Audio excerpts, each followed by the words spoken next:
Good evening and welcome to Artist Talk on Art on Monday, February 16th, 2026 at 7 p.m. Eastern. I'm Doug Shear, president of ATOA. Tonight we're featuring a solo presentation by the artist Yuanjie Chen on his own work. ATOA is in its 52nd year and has held and recorded over 1,200 talks featuring more than 9,000 artists and other art world professionals. We expect this talk to run between 60 and 90 minutes and suggest that you hold your questions and comments until later on in the evening. The talk is recorded and copyrighted by Artist Talk on Art with all rights reserved. Join us next Monday for a panel on AI and art making, organized and moderated by Jay Gidwitz and featuring artists Jacob Holster and Frederick Johnson. Yuanjie Chen was born in China in 1999 and is a multidisciplinary artist based now in New York City.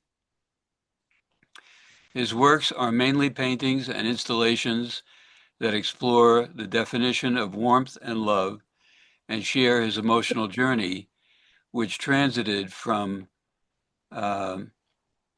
his original family's problems and Chinese culture in his art practice in various materials. The shift comes from his incessant self-introspection. It gives him insight into how symbolism conveys his concept to his audience and the connection between red color and emotion. He finished his MFA Fine Arts program at the School of Visual Arts. And now it's my pleasure to introduce Yuanjie Chen.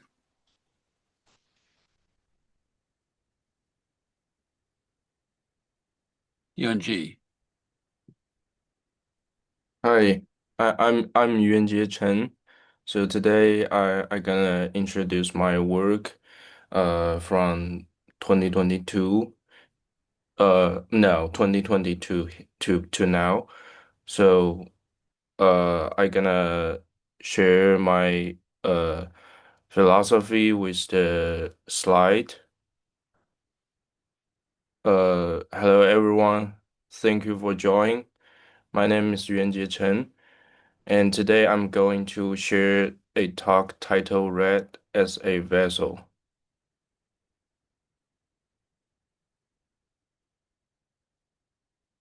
This talk is built around the simple observation. Red has remained a constant across my practice, but it has never meant not one fixed thing. Instead, red behave like a vessel, something that holds, stores, and circulates experience. I guide you through three periods of my work and show how red change as the surrounding structure, intimacy, and bodily sensation change.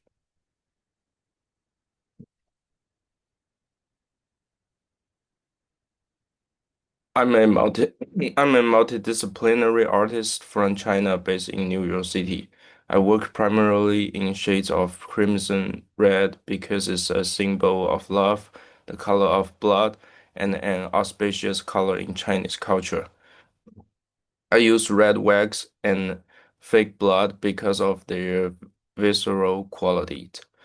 My early my earlier work focused on trauma, violence, and sacrifice, especially in relations to those we are connected to by blood.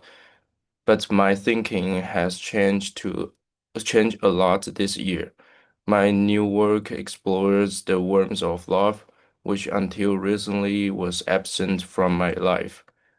It features many spirals and flower forms, spe uh, dark and light red trace the high and lows of the process of healing.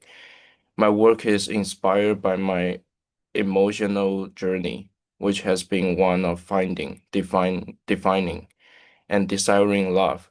I hope it can convey its importance and beauty to my audience. If I had to summarize my practice in one line, it would be I'm trying to make inner life legible, especially the parts that are usually trapped under pressure, silence, or social structure.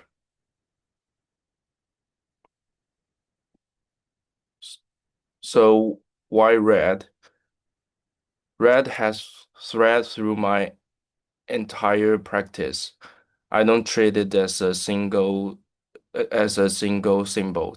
I don't want it to become oversimplified, like red equal blood or red equal love. Instead, I think of red as a continuous carrier. It carries different realities across different phases of my life and making. Tonight, I'll show you how red change across time, function, and material, and how each change reveals a different kind of inner truth.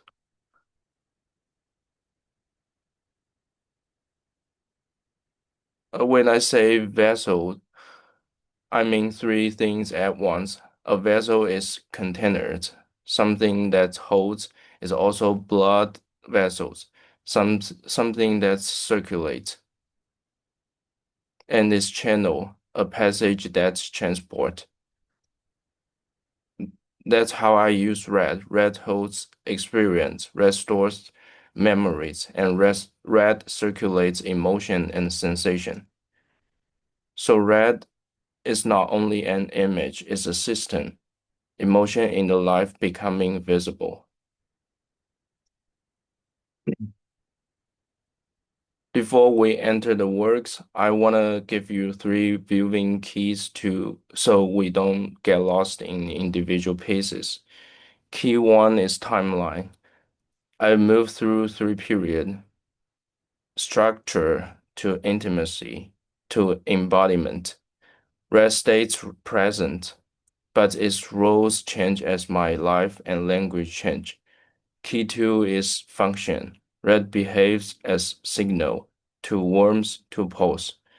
Sometimes it's an alert inside a gray structure. Sometimes it's become temperature in relationships. And sometimes it's become a circulation system of sensation. Key three is material.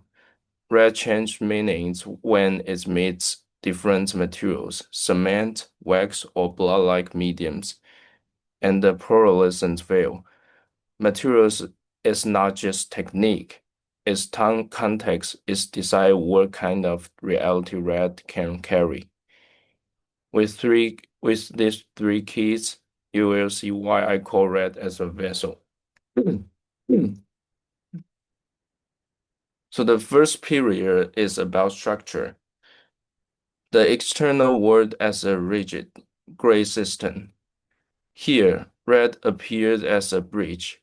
It's not warmth yet. It's not intimacy yet. It's closer to a signal as evidence that something living is trapped inside a hard environment. In relative, the materials matter. Soil, cement, red paraffin wax, wire. Cement is heavy, cold, structural. Wax is something that can soften, melt, seal, preserve. So red here becomes like a warning light inside the system that wants to stay gray. The question underneath is how we confirm aliveness when everything around us is rigid. This work is called Burgeoned, and I want to start by saying clearly, there is no red here. It's monochrome cement piece, and that's exactly why it matters in this talk. Before red can function as a signal, we need to understand the environment that's produced that signal. Here, gray is not just a color, it's a structure.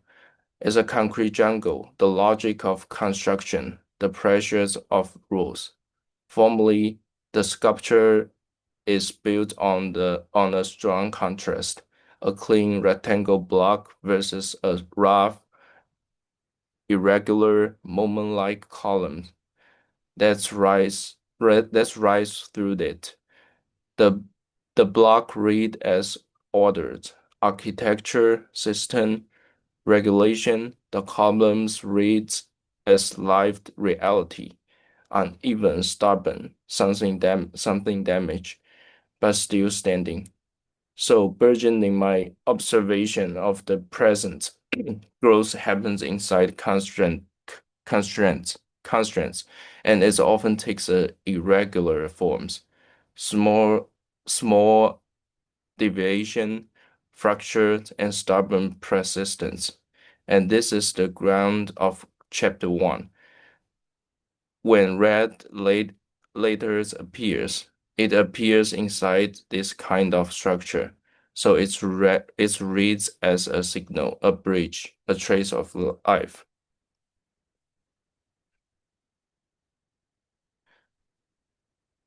This piece is buried. If this piece is buried, if Virgin is about gray structure, the concrete jungle as the container. Buried is about what the container does to people. I see contemporary individuals almost like building materials. We come in different shapes, but we are arranged, stacked, and used, often numbly offering ourselves to some private yearning, to belong, to be needed, to be held. In the end, everything returns to dust, but our endings are uneven. Some lives are sealed, some are buried, or some are simply scattered. That's why the materials matter here. Cement gives the works a rigid, hardened surface like a protective shell. But inside and along the edge, the red paraffin wax appears like an inner residue. Trauma, desire, and vulnerability is a signal that something living is still inside the structure, something that can grow in this soil or die in it. And this sets up the next work, home, where sealing becomes explicit, locks, chains, and the question of what we protect and what we trap.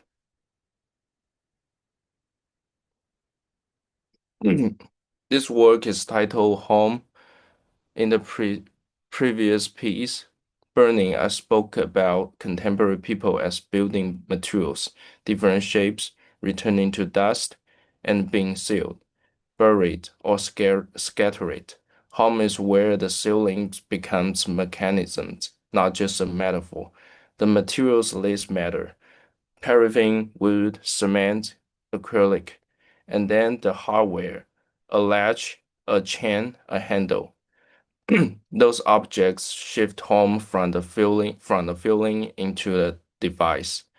It suggests that home can be a shelter, but it can also be a boundary, something that restricts movement and controls access.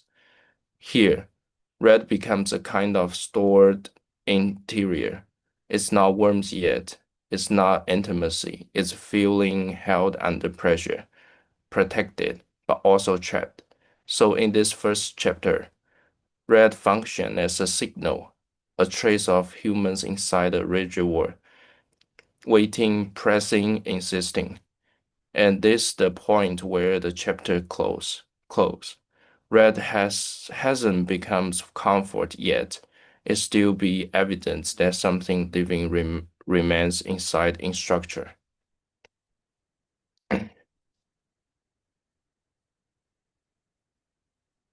To summarize chapter one, I want to explain why I call red as a signal here. Across these works, gray cement keeps returning. I treat it as a structure.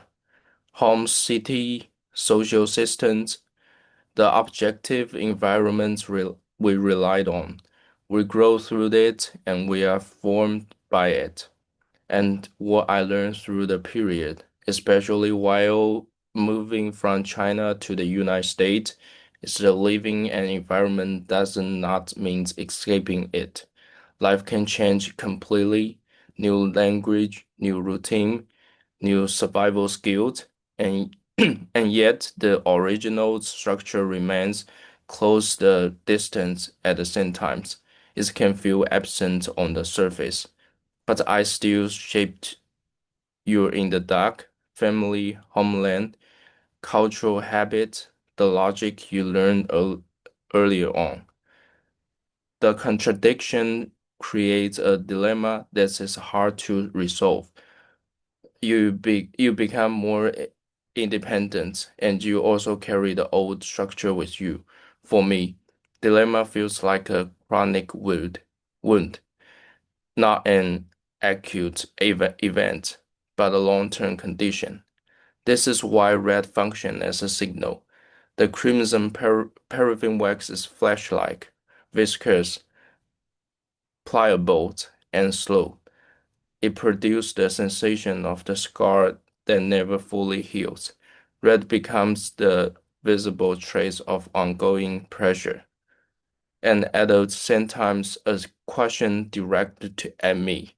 Is myself consciousness truly mine, or is it still authored by the structures that's raised on me?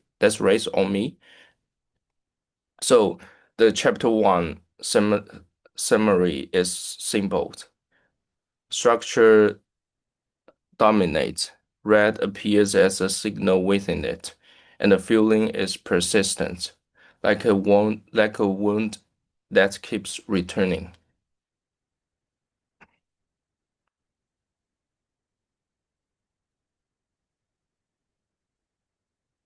Now we enter intimacy, a journey to celebrate and seek. Red as warmth. A journey to celebrate and seek is a very significant series I made in 2024 and 2025. Here, red becomes temperature. Love and pain share on heat. Red shift from proof to emotional carrier. In Yearning Dawn, longing is not a story. It's a light that arrives slowly. With acrylic, modeling paste, and iridescent mediums, red gains weight and glow, almost like it can breathe. Here, red stops behaving like a warning and becomes shared heat, intimacy that warms, and vulnerability that stings.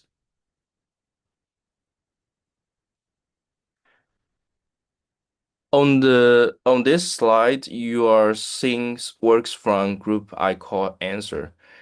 Within the series A Journey to Celebrate and Seek. In chapter one, red functioned as a signal, flash-like wax held under gray structure, like a chronic wound and a doubt about the self. Here, something begins to change. First, the forms change. You notice this repeated flower-like shape, petals folding, wrapping, and building layers by layer.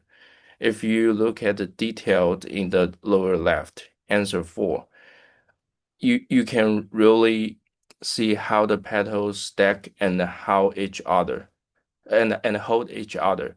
For me, that's layered wrapping in the direct image of worms, like being held, sheltered, slowly protected. And at the same time, I'm aware that a flower is also a classic symbol of romance. I'm not denying that symbol. I reframing it as something fragile but real.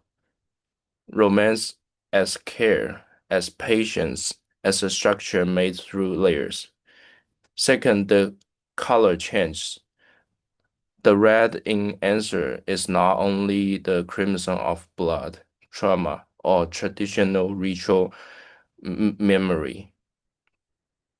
The colored field becomes longer and more atmospheric. It's moved from black to white, from cold to warm, like an internal climate shifting. So red becomes a vessel for transformation, from suspicious to acceptance, from survival to celebration. Not a simple happy ending, a gradual movement toward pricing loves and warmth.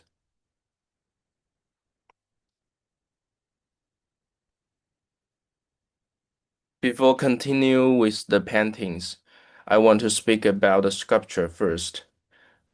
This work titled The Beloved Person Will Glow Flesh and Blood. It directly echoes chapter 1, but the flowers on the surface are made of wax. The the same materials that once carried the sense of chronic pressures and unresolved feelings, but here wax shifts its roles. It's no longer only a trace of injury, it's become a materials of growth and warmth.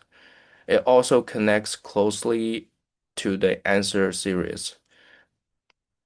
The flower and petals forms return, layering, wrapping, holding, because the shape for me is an image of worms being sheltered, slowly protected. And yes, flower also carry the language of romance, but I'm using romance here as something embodied, care that becomes physical. This sculpture is built from a cast of my own torso.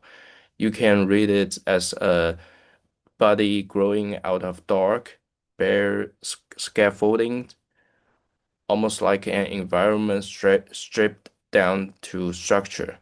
And from the structure, the body moves toward blooms, toward flesh, toward softness, toward the reality of warm love.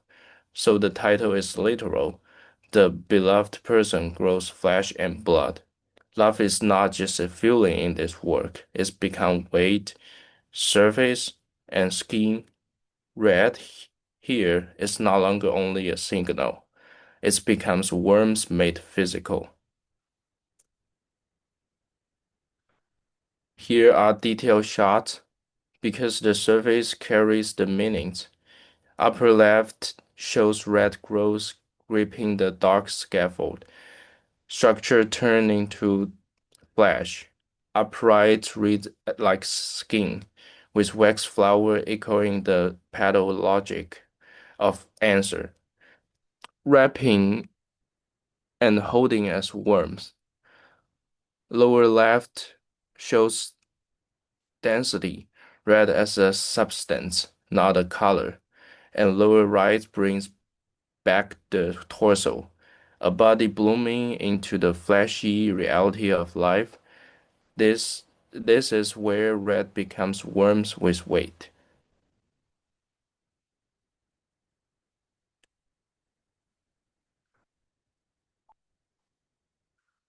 After the sculpture, where flowers becomes literal flesh through wax, I return to painting with sparkle. Here the florals from begin to shift again. It's no longer the more linear li linear or sculptural flowers you saw earlier. It becomes paint itself, thick, stacked, and dense, like the petals built from layers of pigment.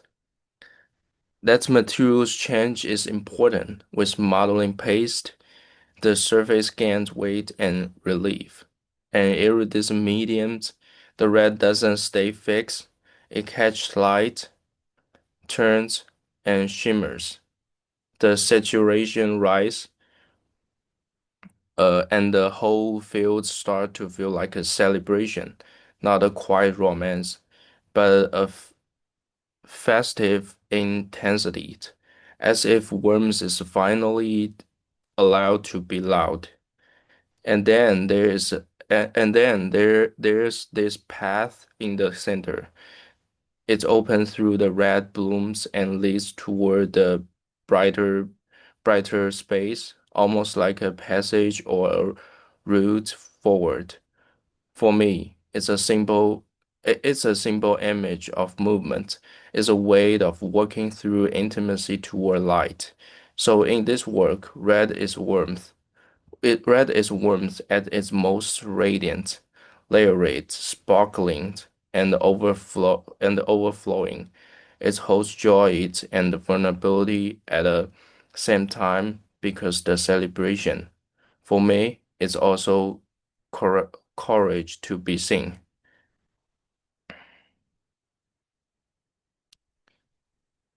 Radiant longing continues the same thick, sparkling red language as sparkle sparkle, but introduce a heart at the center. The heart, pearl white and blue, stay re stays flat, while the surrounding red erupts like the flower of fireworks. Pure emotional energy, thin red veils, lightly veiled with a pearl white, connect the heart to blooms. Both the blood flow both blood flows and roots of love. So longing here is heat. Red becomes warmth itself. It's a field of desire for connection.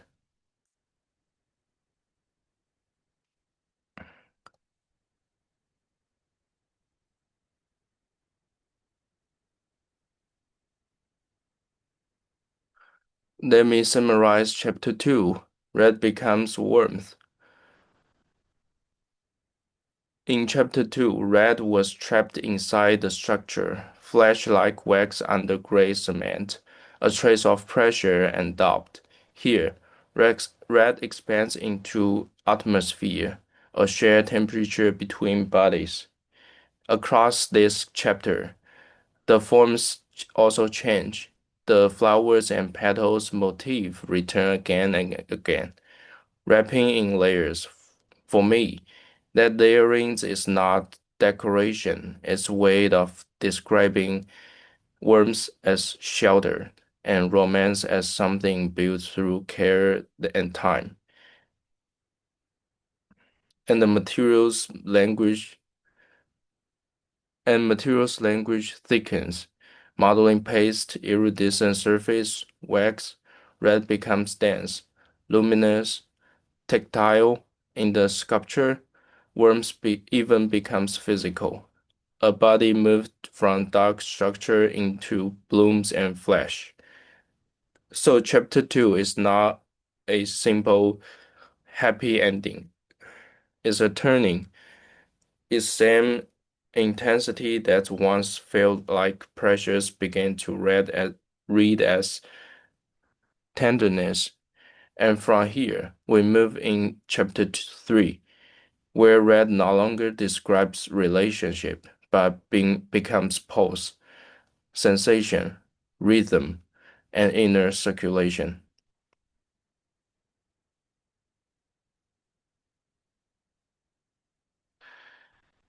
Now we enter my latest series, Embodied Present.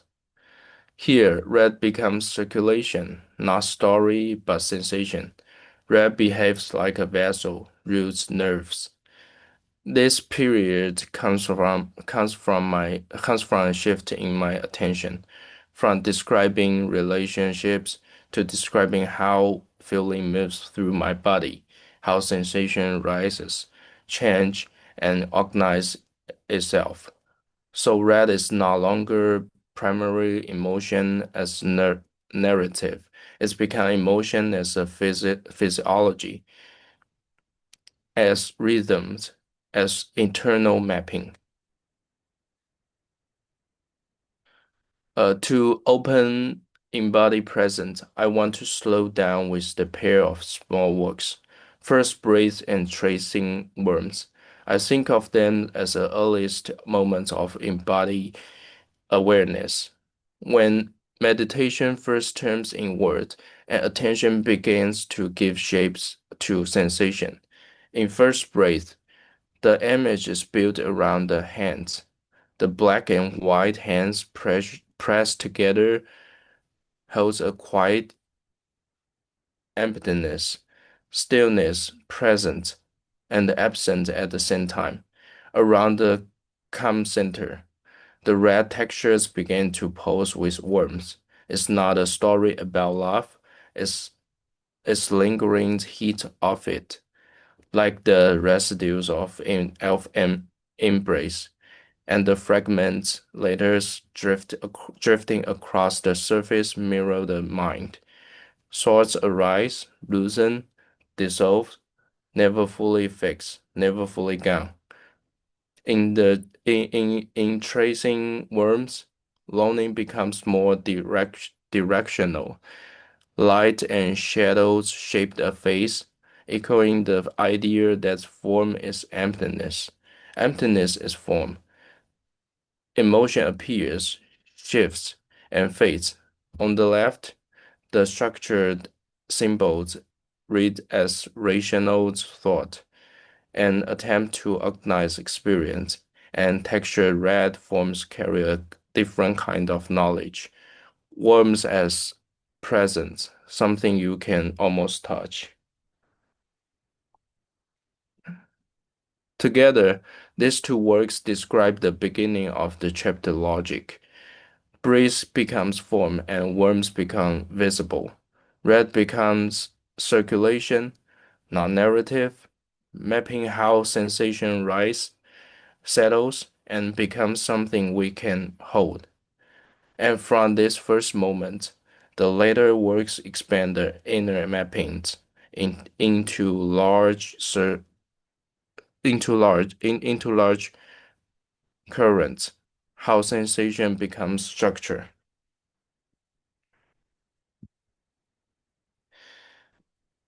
After after first breeze and tracing worms, where worms still carries a quiet longing.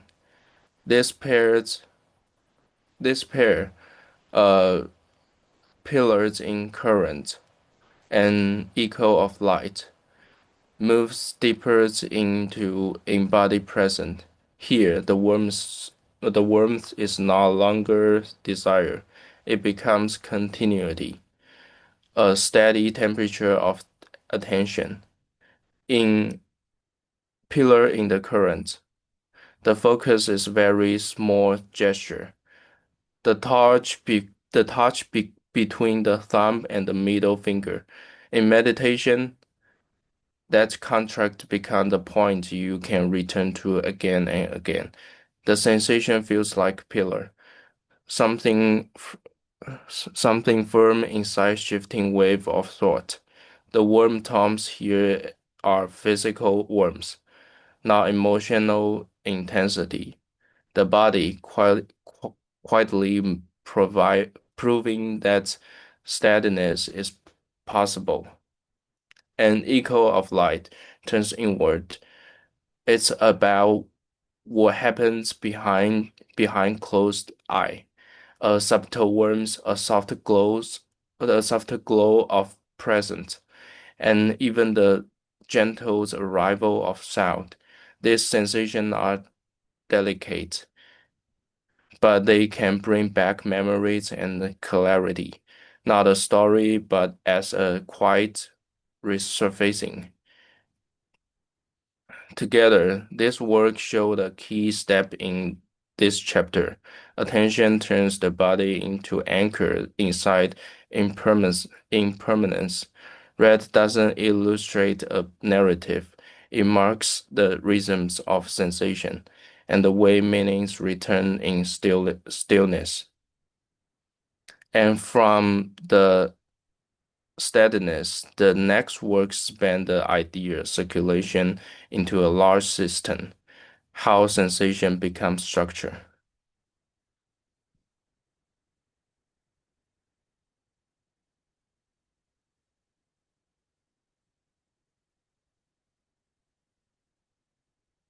From the small works on the previous slides, where breeze, warmth, and touch becomes anchor. This painting expands the same practice into a full internal architecture. This this is gate of no self, and it comes directly from my long-term meditation practice. I think of it as a visualized structure of inner perception. First, you notice the hand. They are rendered in pearlescent white and appears from zones of brightness. For me, these hands are sensation made physical.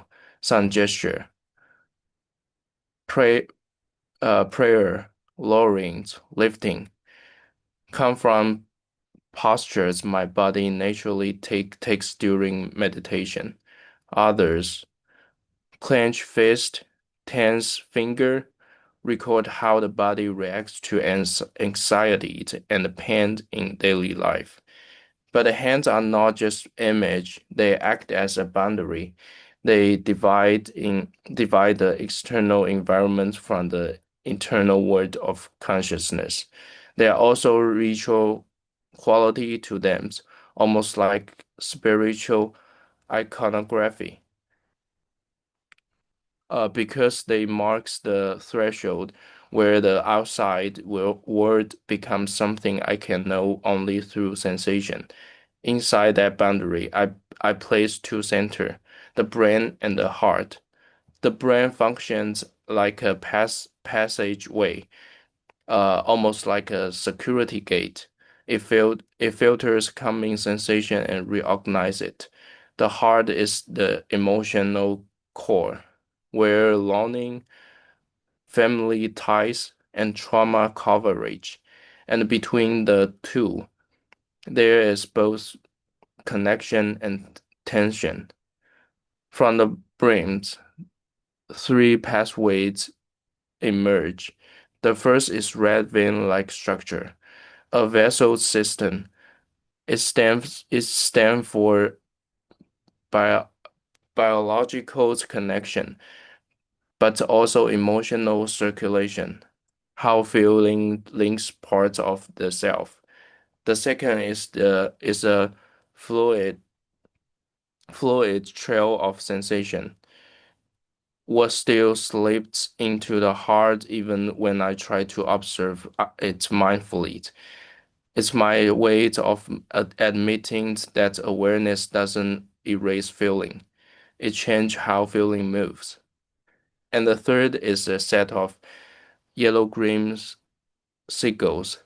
This comes from visceral reaction to modern city, its chemical coldness, indifference, and suffocating presence.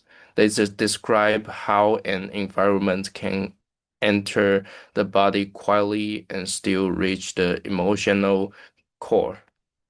At the center, the heart is built with sculptural material. I want it to feel raw and fleshy, both powerful and wooden. It radiates warmth, but it also radiates pain. Its red pigment bleeds into surrounding marks, abstract glyphs, and pink branching line that resemble roots or cell. Those are signs of hopes and emotional growth. But paintings doesn't resolve into the clean endings, and those lines moved downward toward the black abyss. They break, dim, and vanish. That disappearance matters to me. It's the reality that worms can weaken, and that hopes can lose brightness. The sensation can fall back into unknown.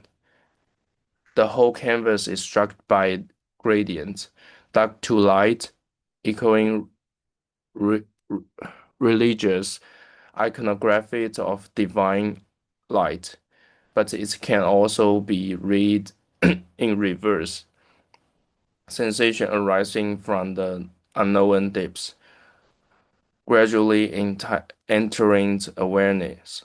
Even the interrupted lines, like Morse code, reflect how unstable the rhythm of emotion and the perception can be. So for me, Gate No Self is not self-portrait. It's closer to a diagrams of how I process word, a spiritual construction, and repeated passage between perceptions and emotion. In the language of this work, this is where the this is where red fully becomes vessel, no longer just worms, but a circulation system for sensation and inner life.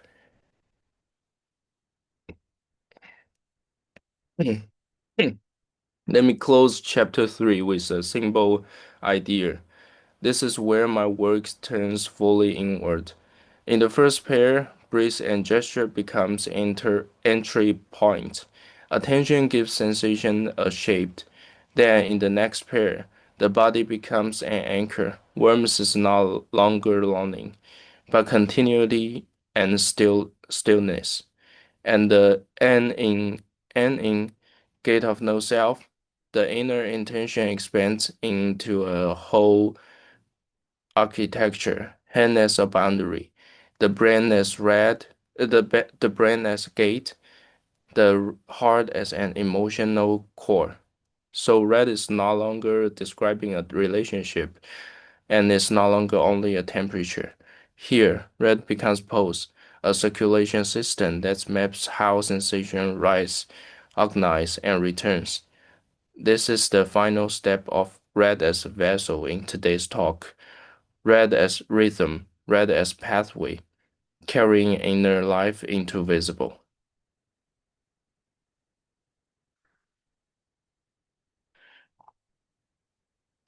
Before I end, I want to show you my studio. Uh, because the works you've seen don't come from a single project mindset. They come from a daily practice. On the left is something I do as a kind of self-interview. I pen small works almost like asking myself question, what am I actually feeling? What am I avoiding? What keeps returning? It's a way of researching for my own artistic philosophy through making, using painting as a method of thinking. On the right in my studio in New Jersey, where these questions scaled up into larger paintings and installation. The space looks ordinary, but for me, it's a site of repetition, returning, tasting, refining, listening. And this connects to how I see art today. In the time, oh, sorry, how I see how I see art today. Uh,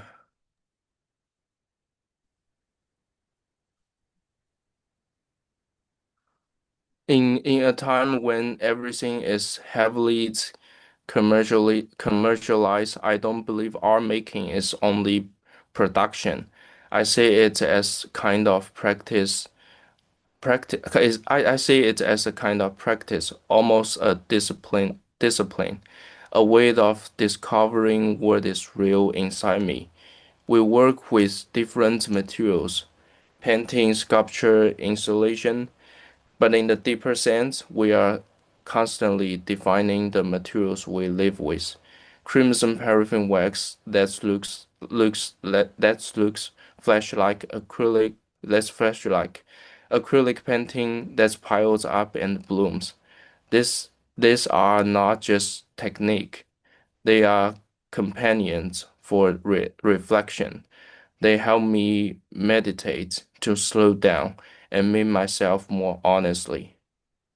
So for me, being contemporary artist means continuing that search. The works becomes a vessels, not only for read, but for process of becoming.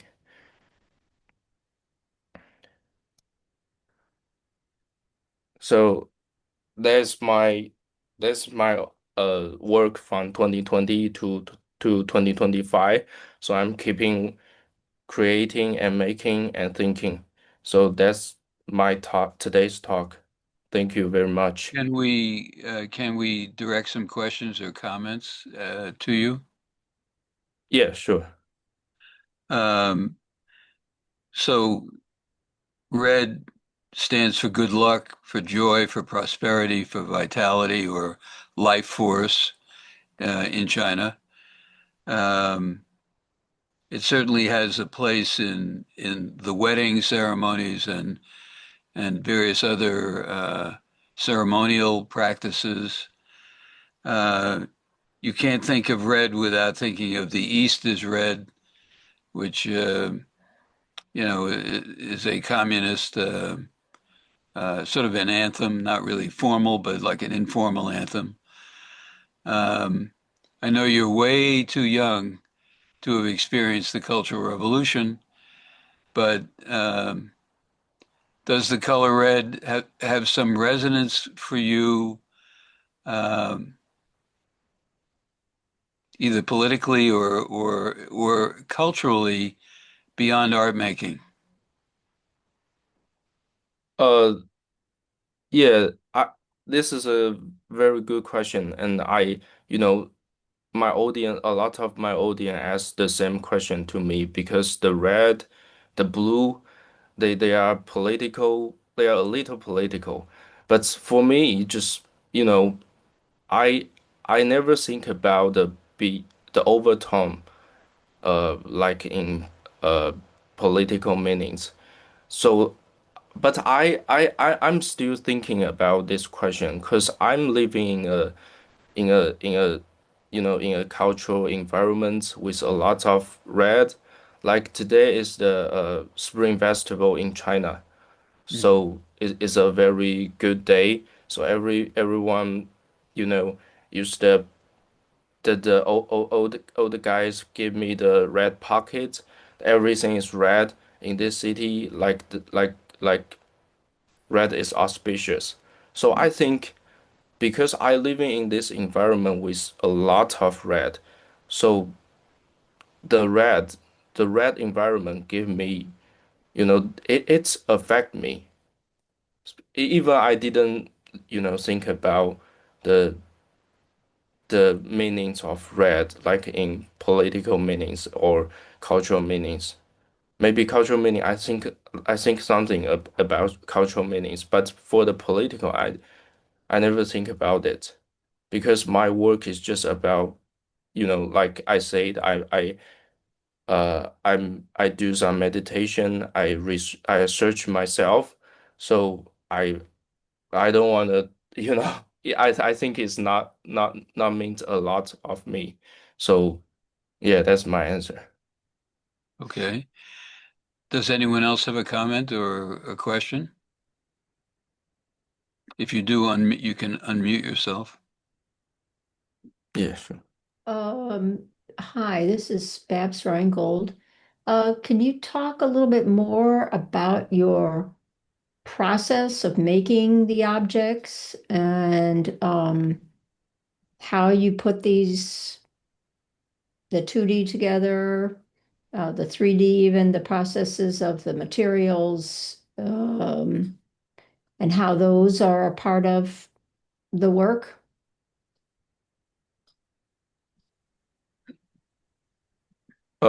Yeah, yes. Just for me, I'm in my art practice, I keep refining the mediums and the way I'm making. Just for me, for the 2D artwork, I think is more like a description. So the gesture is more like a writing. So when I do some 2D paintings, it's just like I do some I write some thought and my concept and philosophy on the canvas. So because for 2D, just in my opinions, for the 2D works, um, a lot of patterns, a lot of motif, they are more like a visual symbol. So when I document my 2D works, uh, uh, so I'm thinking about when I document my 2D work, so there is not a lot of limitations to document my 2D works. Uh, just some detail, some color. But for when I document my 3D work, it's very hard for me to, you know, uh, catch everything in the photo. So for the 2D work, I think it's a description. I write down something on the canvas. For the 3D work, it's more like a um it's more like I put my thought in a big thing. Because for me, I think the installation is more I have to think about the environment and some context. If I put my installation in a white cube, uh it's it's very different when I put my installation in the like in the city, on the street. So for the I think uh they are both very important in my uh art philosophy. I think they are just two different way to pass my philosophy and concept to my audience. I think I was talking about, well, I'm talking more about the actual process of the making, not Oh, okay. the photographing of it or worrying how you're presenting it. What what are some of the things that you do in the making of these works? How are you actually making them, I guess? Okay. So, uh, for the 2D work, like hmm, like the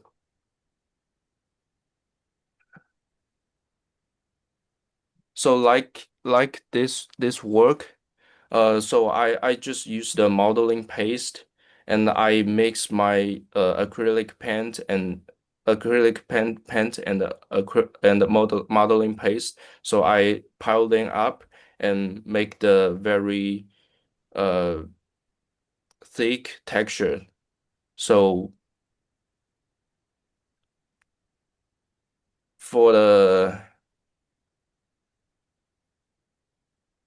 for the So you're sculpture, applying, even on the 2D surfaces, you're applying and building up a modeling paste surface. Is that what you're saying?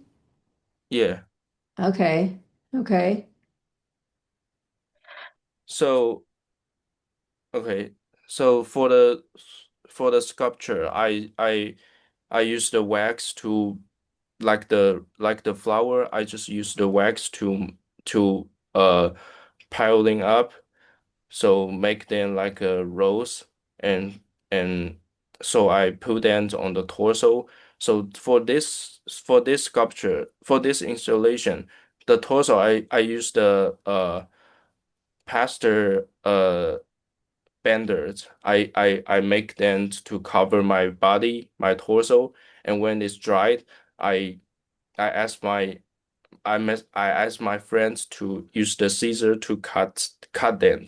So the it's just like a white torso. And I put fake blood and wax and acrylic and a lot of mixed mediums on the on this white torso, and it looks like the very bleeding body.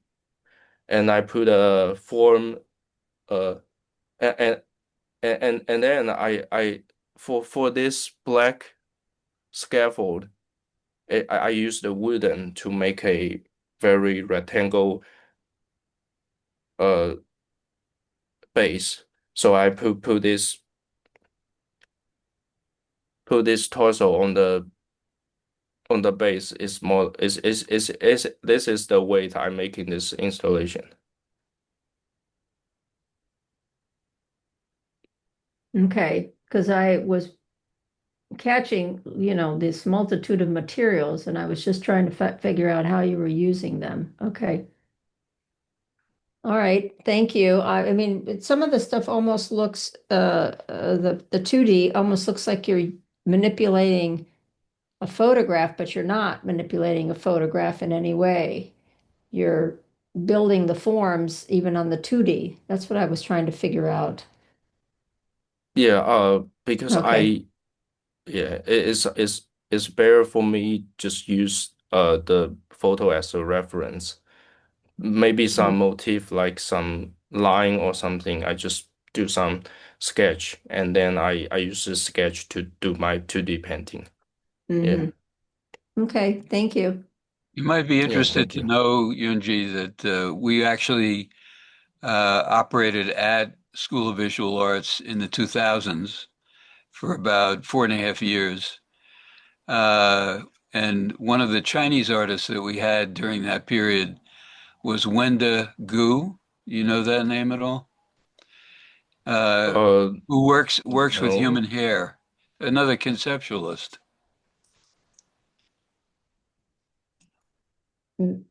Yeah, very famous. It's a famous artist. Why I'm bringing up SVA though is that we had a panel in that period, 2004, 5, somewhere in there, which was ostensibly about photography in China. And the comment that stayed with me, or the thought, was more than one comment, was that one of the weaknesses of the scene in China in photography in that period was the lack of historical perspective. Now, this is about contemporary art, certainly not historical art, um, and also criticism that there was a kind of lack of, at that time, a critical uh, sense and a historical sense in the museum settings in particular, maybe perhaps also in the galleries. Um, I don't know how in touch you are with China today, but what would your perception be? Not solely about photography, but about contemporary art and the state of criticism and art history uh, in China.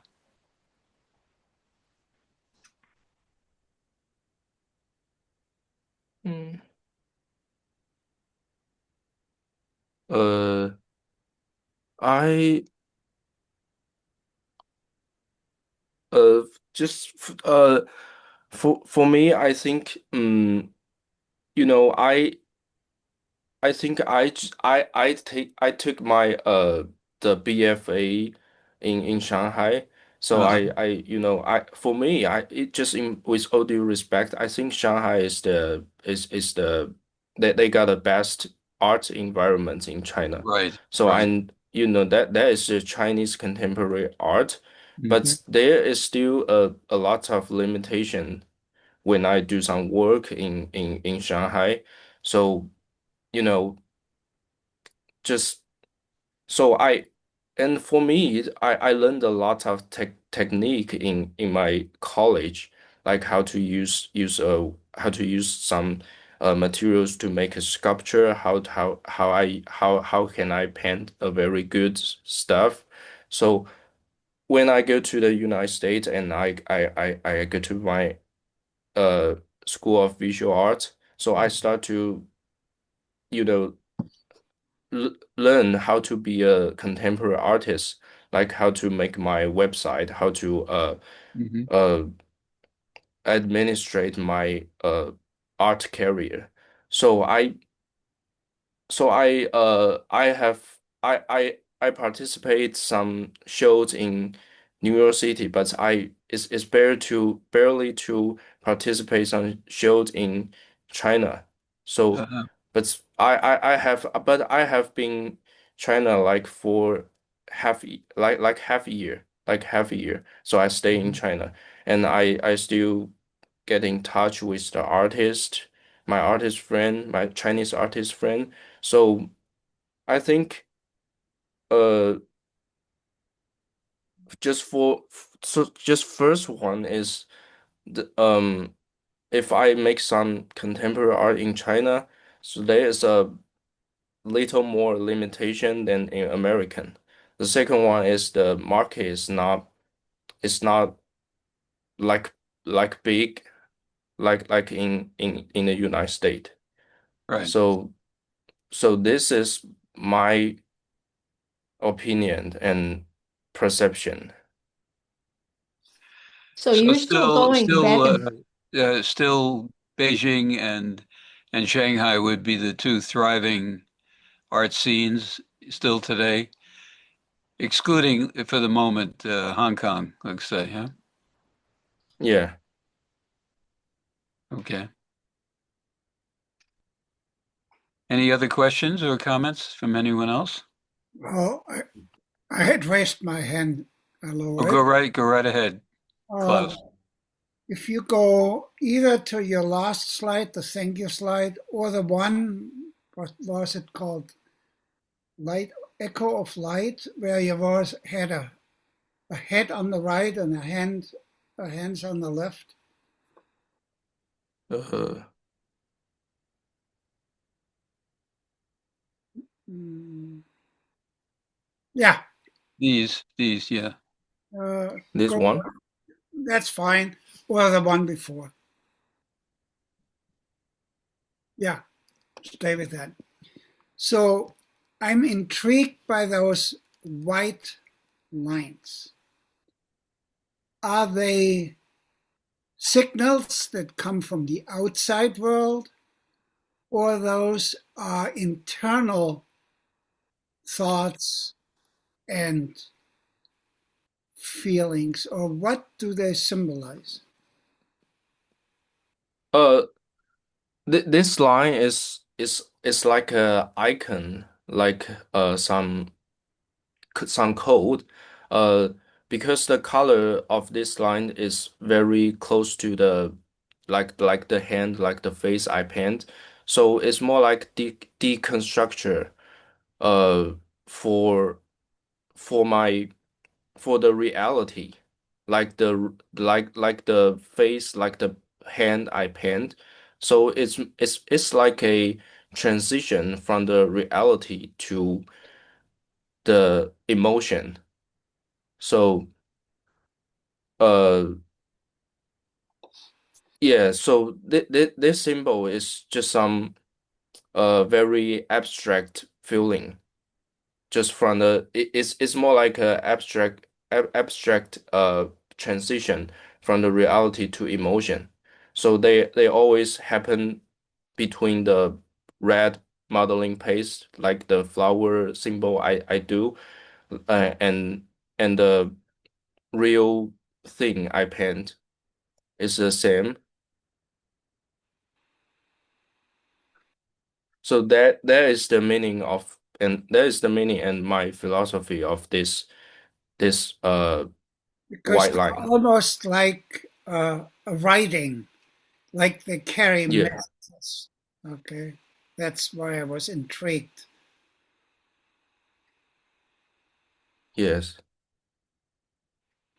Okay, thank you. Thank you. So, Youngji, I would like to thank you very much for presenting with us tonight. And I would also like to thank our programming director, Alex Cohen, and our numerous volunteers and board members. And thank you all for joining us tonight. Good night. Thank you. thank you. Thank you. Thank you. And happy Lunar New Year today. So it's Thank you a very Spring much. Festival for everyone. You as So well. yeah, I hope we can have a very good years. Yeah. Mhm. I hope so Thank too. you. We Thank all could you. use it. Yes, we could.